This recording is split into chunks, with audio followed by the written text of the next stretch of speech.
Assalamualaikum warahmatullahi wabarakatuh.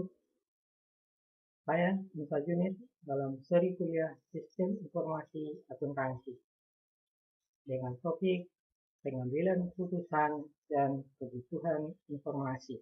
Selamat mengikuti.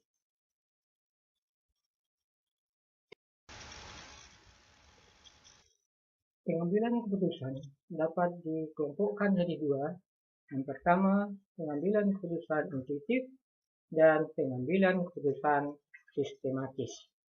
Pengambilan keputusan intuitif adalah pengambilan keputusan tanpa melalui analisis informasi. Pengambilan keputusan dilakukan semata-mata berdasarkan intuisi atau judgement dari pengambil keputusan. Sedangkan pengambilan keputusan sistematis didahului dengan analisis terhadap informasi. Jadi pengambilan keputusan didasarkan kepada informasi yang dimiliki.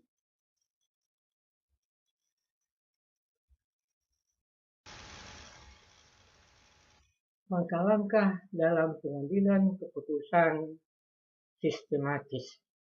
Pengambilan keputusan sistematis dimulai dari perumusan masalah. Berdasarkan perumusan masalah ditentukan alternatif solusi yang mungkin. Langkah ketiga dilanjutkan dengan analisis terhadap masing-masing alternatif. Maksudnya adalah menentukan keunggulan dan kelemahan masing-masing alternatif.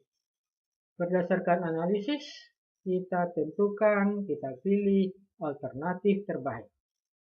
Dan alternatif terbaik ini akan dilaksanakan. Setelah dilaksanakan, akan di-follow up, artinya dievaluasi kembali apakah masalah sudah terselesaikan atau belum.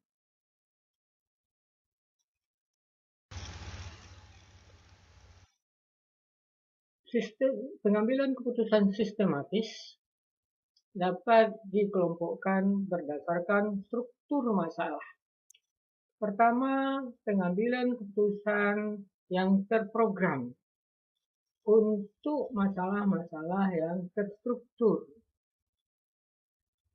Masalah yang terstruktur artinya adalah masalah yang memiliki kriteria yang jelas untuk menyelesaikannya. Yang kedua adalah pengambilan keputusan yang tidak terstruktur atau pengambilan keputusan yang tidak terprogram untuk masalah yang tidak terstruktur. Masalah yang tidak terstruktur adalah masalah yang tidak jelas kriterianya, sehingga keputusan menjadi sangat subjektif. Akan tetapi dalam praktek, sebagian besar keputusan adalah keputusan semi-otomatis, yaitu untuk menyelesaikan masalah yang memiliki sebahagian kriteria dan didasarkan kepada sebagian kriteria, sedangkan keputusan terakhir tetap berdasarkan judgement dari pengambil keputusan. Misalnya untuk menentukan harga jual. Harga jual didasarkan kepada harga pokok dan prediksi pasar. Harga pokok itu sangat terstruktur. Kalau hanya berdasarkan harga pokok, dia menjadi pengambilan keputusan terstruktur. Tetapi karena dia juga berdasarkan data informasi yang tidak pasti, prediksi pasar, dia menjadi semi-otomatis.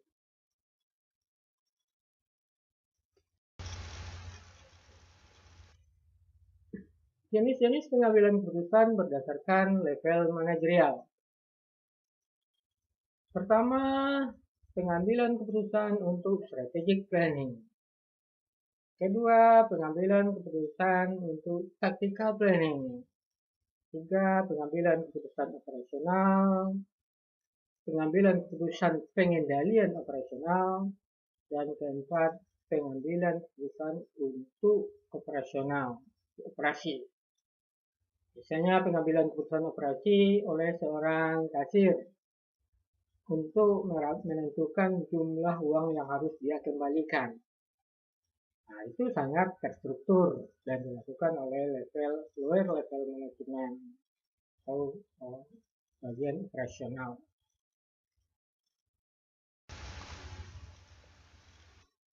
Level manajemen juga menentukan informasi yang dibutuhkan.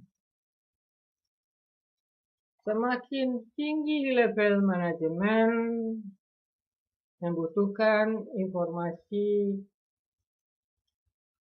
jangka panjang, semakin rendah memerlukan informasi jangka pendek. Semakin tinggi level manajemen memerlukan informasi dengan ruang lingkup yang lebih luas, sebaliknya yang lebih rendah ruang lingkup yang lebih sempit. Dan tetapi untuk level manajemen rendah memerlukan informasi yang lebih detail. Informasi untuk level yang lebih tinggi lebih ringkas. Sedangkan kecepatan tersedia informasi sangat diperlukan untuk level yang lebih rendah. Untuk yang lebih tinggi, kecepatan informasi lebih kurang penting. Jadi tidak sepenting pada level yang lebih rendah. Keakuratan semakin rendah level manajemen, semakin memerlukan informasi yang lebih akurat. Semakin tinggi tidak terlalu akurat, boleh dilakukan pembulatan. Sedangkan semakin rendah lebih memerlukan informasi yang kuantitatif, kurang kualitatif. Sebaliknya untuk lebih tinggi, level manajemen lebih tinggi, lebih banyak memerlukan informasi kualitatif daripada kuantitatif.